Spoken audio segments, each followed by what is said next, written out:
Hello. We are going to do a little explanation of lesson 1.5. This is the Big Ideas Math Green Book lesson. All right, let's get started. So this lesson is about common factors. Common factors are factors that are shared by two or more numbers. Common means that they're the same. They have them in common. The greatest of the common factors is called the greatest common factor. And really, that's what this lesson's all about. Okay, so to find the greatest common factor, there are two ways to do that. You can use a list of factors, or you can use a factor tree to find the prime factorization. And you've been doing that in the last couple activities that you've been working on in your book. So the first one is, let's look at how we find the greatest common factor with the list of factors. Example 1 in your book is pictured below. First, you list the factors for 24 and 40. And they've done that in the book, but I also did it on the screen too. Okay, so the factors of 24 are 1, 2, 3, 4, 6, 8, 12, and 24. And the factors of 40 are 1, 2, 4, 5, 8, 10, 20, and 40. So the common ones are the ones that are circled, 1, 2, 4, and 8. And the 8 is circled in blue because it is the greatest of all the common factors. Pretty simple. So obviously after you find those factors, you're going to circle them all and then find the greatest one. All right, the other way to do it is through a factor tree, trying to find the prime factorization. So in your book, they give an example of finding the greatest common factor of the numbers 12 and 56. So the first thing you do is you make a factor tree for each number. And as you can see in the picture, I have done just that. 12 can be broken down into 2 and 6, and then 6 can be broken down into 2 and 3. So for 12, the prime factorization would be 2 times 2 times 3. For 56, we can break it down into 7 times 8, and then 8 is broken down into 2 times 4, and then 4 is broken down into 2 times 2. So for 56, the prime factorization is 2 times 2 times 2 times 7. So then, as you can see, I circled the common prime factors, and I took them and I multiplied the two common factors, which were two 2's. So 2 times 2 equals 4. And that's how you find the greatest common factor by using the prime factorization. So the greatest common factor of 12 and 56 is 4.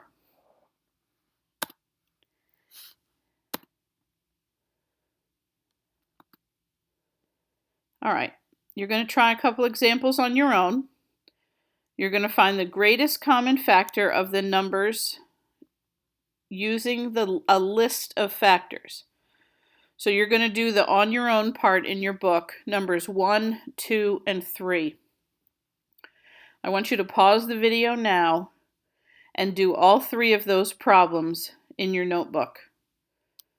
And then you can unpause the video and then look at those 3, and I'll have the answers for you on the screen. So I want you to check your work after you do those. So pause it now, please.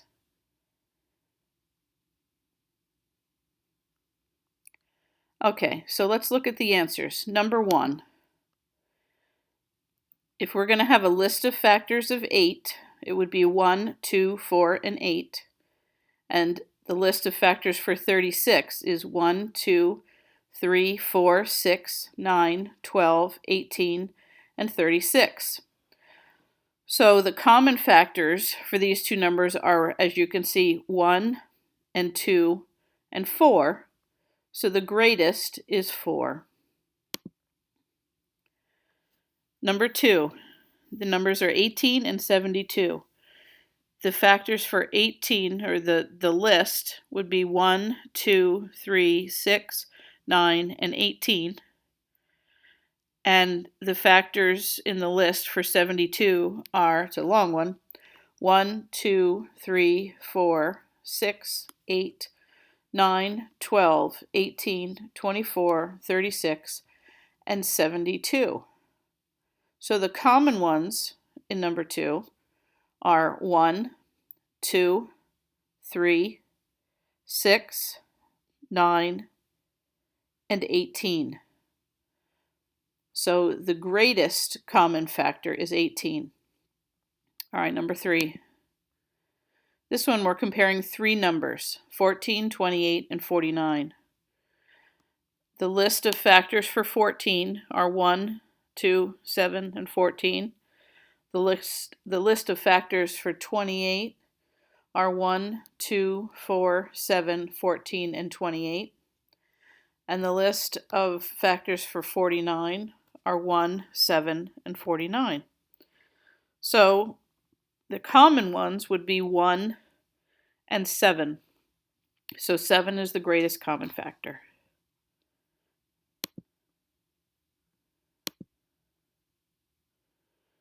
All right, now we're going to go on to the next example. Now you're going to find the greatest common factor of the numbers using prime factorization. Remember, this one is where you make the factor trees and you find the prime factors of each, and then you look for the ones that are common, and the ones that are common you have to multiply together to find the product of them, and that product is the greatest common factor. Pause the video now, and I want you to do 4, 5, and 6 by yourself, or with a partner. That would be fine too. And then, after you're done, unpause the video and check out your answers and see if they match mine. Pause now. Okay, let's take a look at these answers. So number 4, we have the numbers 20 and 45. So your prime factorization, I didn't do the whole tree, but your prime factorization for 20 should be 2 times 2 times 5. And the prime factorization for 45 is 3 times 3 times 5. So that means the common ones are 5. And that's pretty simple. So the greatest common factor is 5. All right, let's do number 5. Your numbers are 32 and 90. The prime factorization for 32 is 2 times 2 times 2 times 2 times 2. And the factorization for 90 is 2 times 3 times 3 times 5. All right, so if we look for the common, we see there are 2 is the only one, only 1 2 is the only one that's common. So that one's pretty simple too. The greatest common factor is 2. All right, number 6. Again, we're comparing 3 numbers here. 45, 75, and 120. The prime factorization for 45 is 3 times 3 times 5. 75 is 3 times 5 times 5. And for 120 is 2 times 2 times 2 times 3 times 5. So let's look for the common ones. All 3 numbers have a 3, and all 3 numbers have a 5. So then what we do is we multiply 3 times 5, and we get 15. So the greatest common factor is 15. Okay, so example number 3 is kind of a tricky one. It looks like it's going to be a lot of work, but we're going to use logic to find two numbers with a given greatest common factor. Okay, so the example says,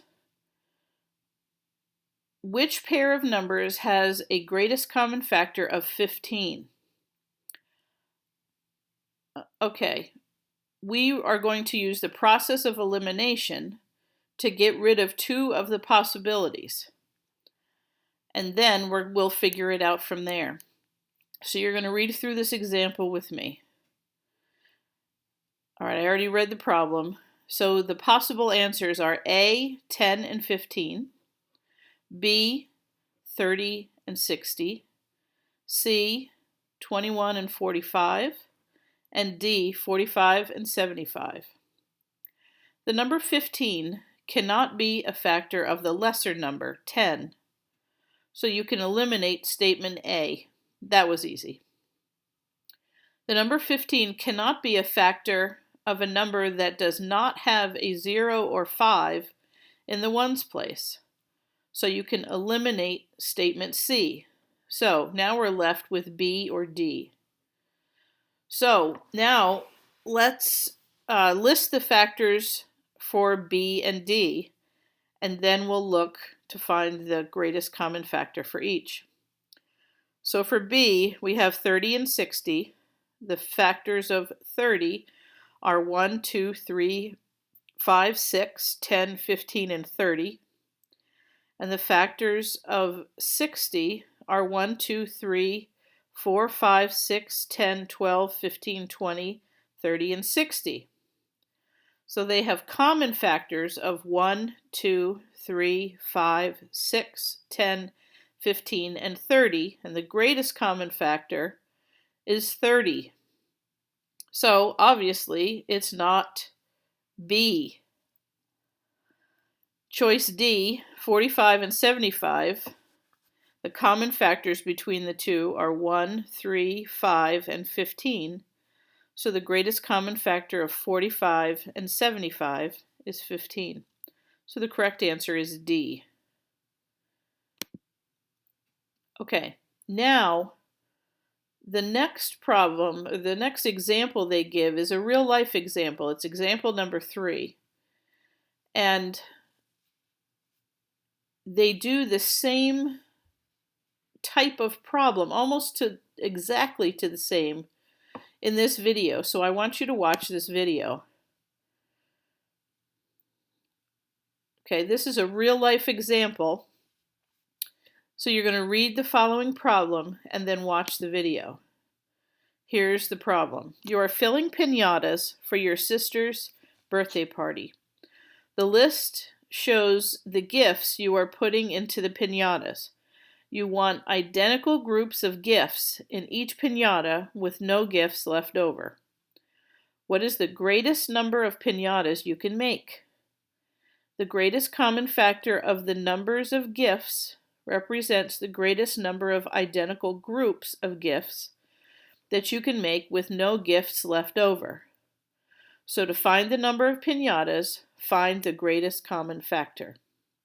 Okay, now here's the video. This is very interesting.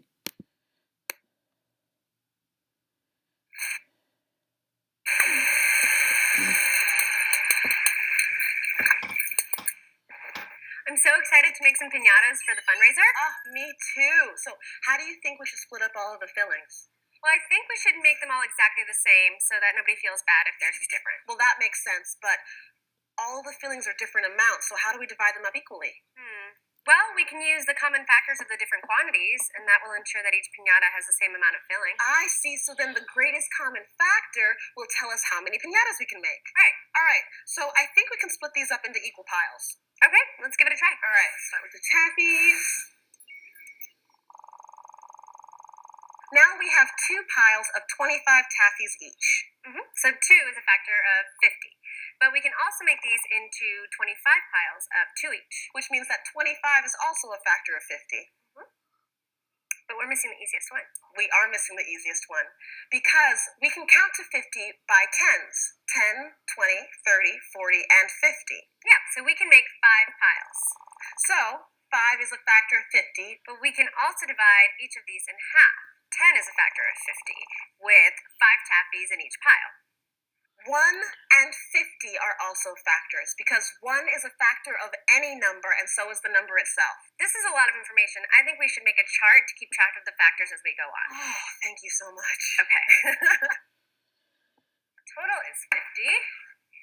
And we have 1. We did 2, 5, 10, 25, and 50. Great. Ta-da. All right, so that's the first one. Do you want to move on to the keychains now? Yeah, let's see the keychains. All right. Keychains. I love these guys. Excellent. So we have 12 keychains here, and we can split them off into 2 piles of 6. And 6 is a factor of 12, so I can make 6 piles of 2 each. But we can also split this up into 4 piles of 3 each. This will also mean that we can break this down into 3 piles with 4 keychains each. The factors of 12 for these keychains, and I'll put 12 here, thank you, are 1, 2, 3, 4, 6, and 12. Awesome. Let's keep going. All right.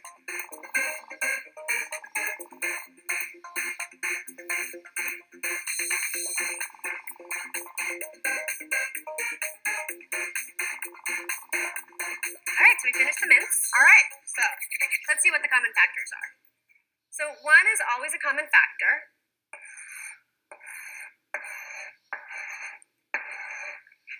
And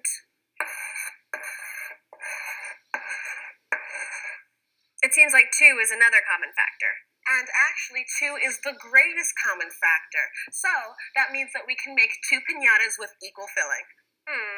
Bummer. I wanted to make more than 2. Oh. Wait, hang on. I have an idea. Okay. Take 2 of the taffies away. That would leave 48. And that'll change our first row of factors. Oh, okay. So if we switch that down to 48. All right, so then let's see. Now, instead, we are using 48 taffies, right? So 1.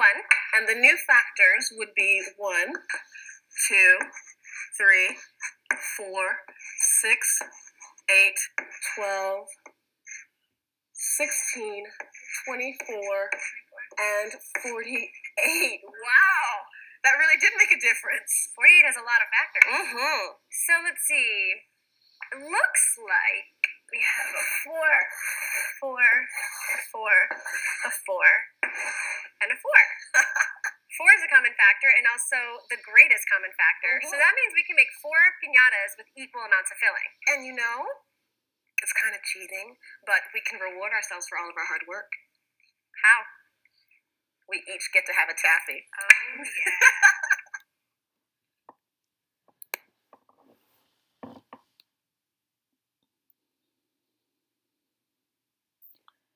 Okay. That was kind of cool, wasn't it? I was never aware of what we would actually use greatest common factors for in real life. So that's a perfect example. Okay. So let's move on. Now what I want you to do is do numbers 7 and 8 at the bottom of page 33. You're going to pause the video now, do the 2 problems, and then restart the video for the answers. Okay, pause now. All right, let's look at the answers for number 7 and 8. All right, here they are right out of your book on your own. Number 7, write a pair of numbers whose greatest common factor is 10.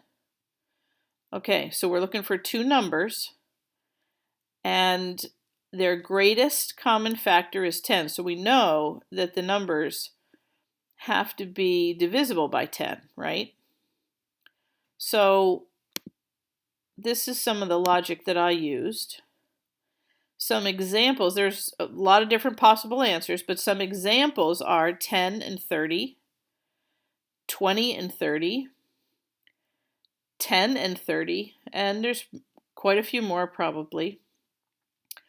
So since the greatest common factor would be 10, we know that the number has to have a 0 in the ones place. It has to end in the ones place.